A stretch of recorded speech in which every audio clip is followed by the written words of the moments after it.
Hi there, it's Nicole with the Pretty Pink Posh Altenew blog hop, and my card today features a die from Pretty Pink Posh as well as some of my favorite sparkling clear and gold sequins and the Vintage Roses stamp set from Altenew.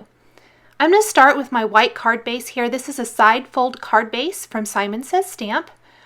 I am going to take this Stitched Borders 3 die and I'm going to trace lines on either side of it.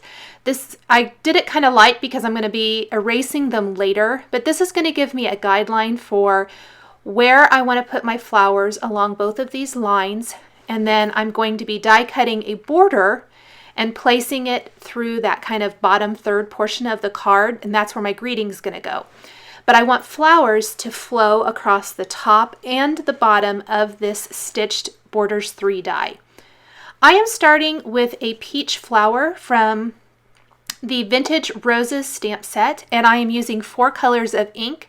The ink colors I'm using are shown across the bottom of the screen here. I'm using the Burnt Orange ink from Simon Says Stamp, Persimmon Hybrid ink from My Favorite Things, Coral Reef ink from Simon Says Stamp, and the Apricot ink from Simon Says Stamp.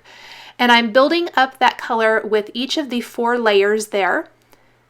Then I used the colors shown across the bottom of the screen for my yellow floral, and then I'm going to finish here with that last layer. I forgot to turn on the video camera as I stamped the rest of that flower.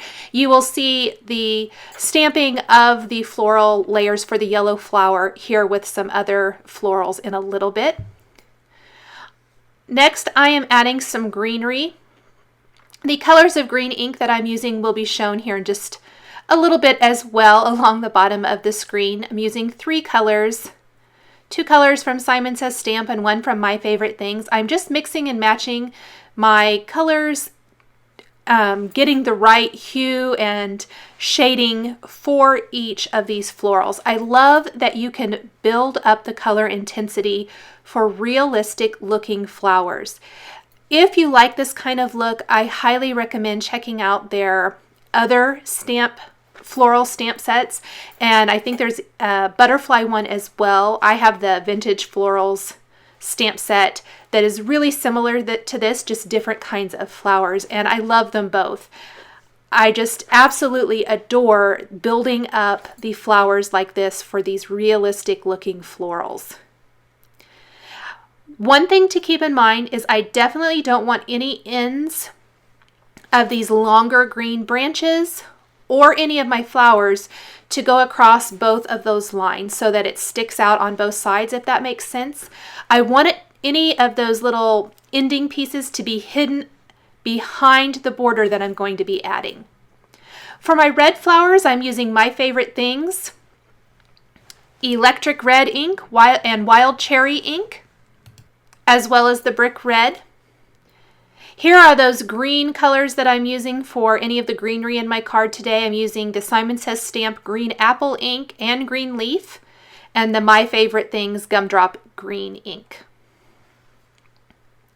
I am creating some masks here and there. You can see that that first peach flower that I stamped is now covered up with a mask. I just used some masking paper to mask that off so that I could layer some of the florals here and there around it.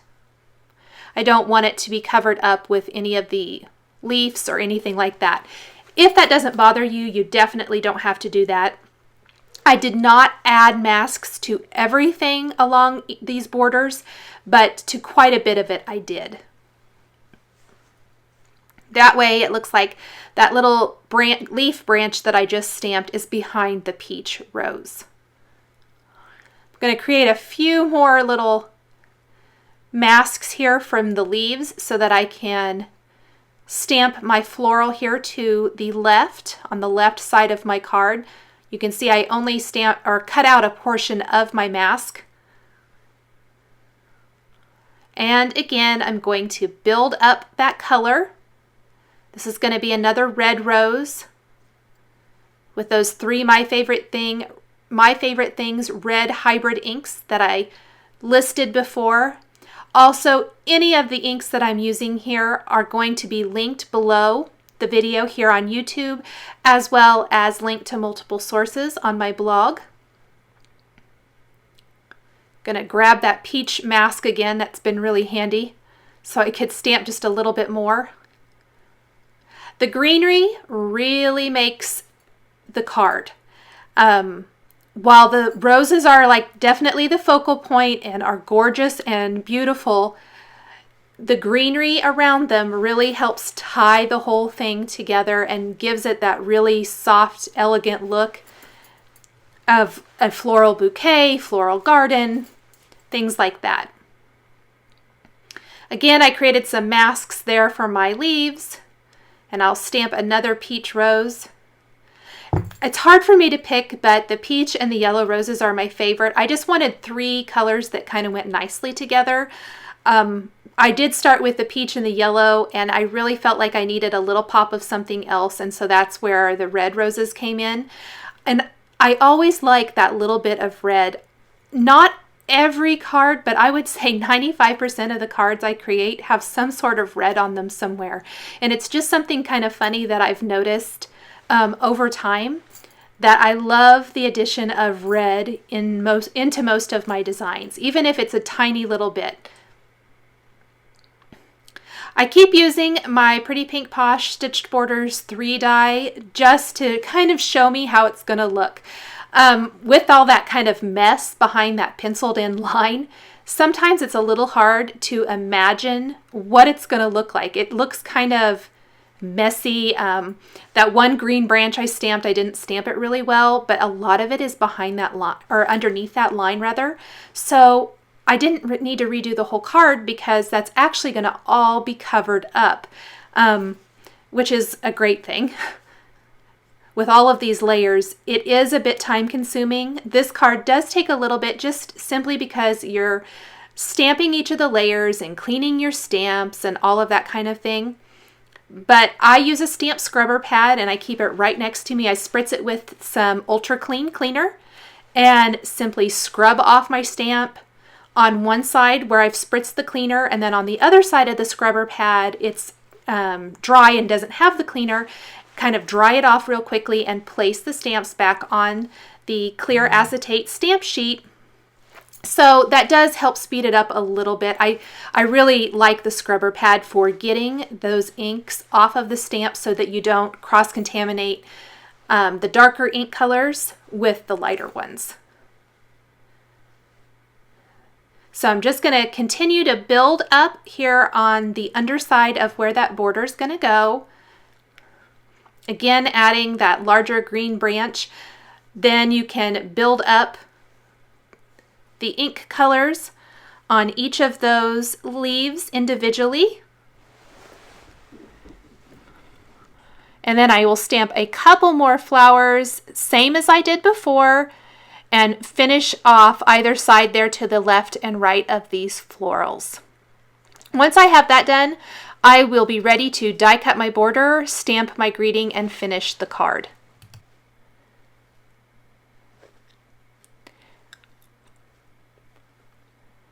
So I'm going to take my eraser now and erase the pencil lines across my card because the die cut border is going to be slightly smaller than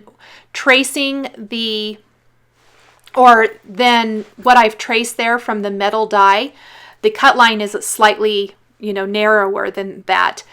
So I need to make sure I erase both of those pencil lines so that none of that is visible on the finished card. And then I'm going to take my die and die cut that from some smooth white cardstock. I'm going to use the powder tool bag.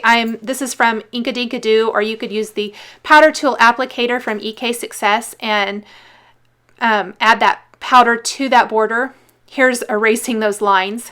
You want to make sure your ink is nice and dry before you erase any of those lines so that you don't smear it. This is all dye ink, so it dried rather pretty quickly.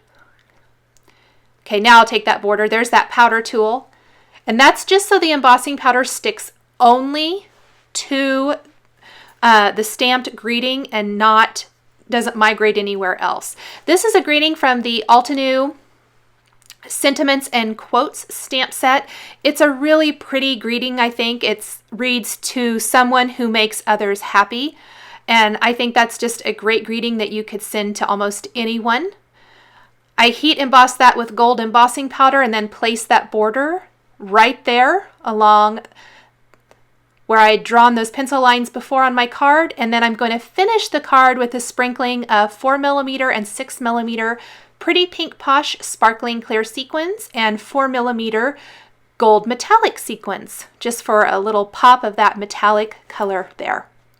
Thanks for watching this video, part of the Pretty Pink Posh and Altenew blog hop. The supplies I've used are listed and linked below the video on YouTube. Thanks for watching, and we'll catch you next time.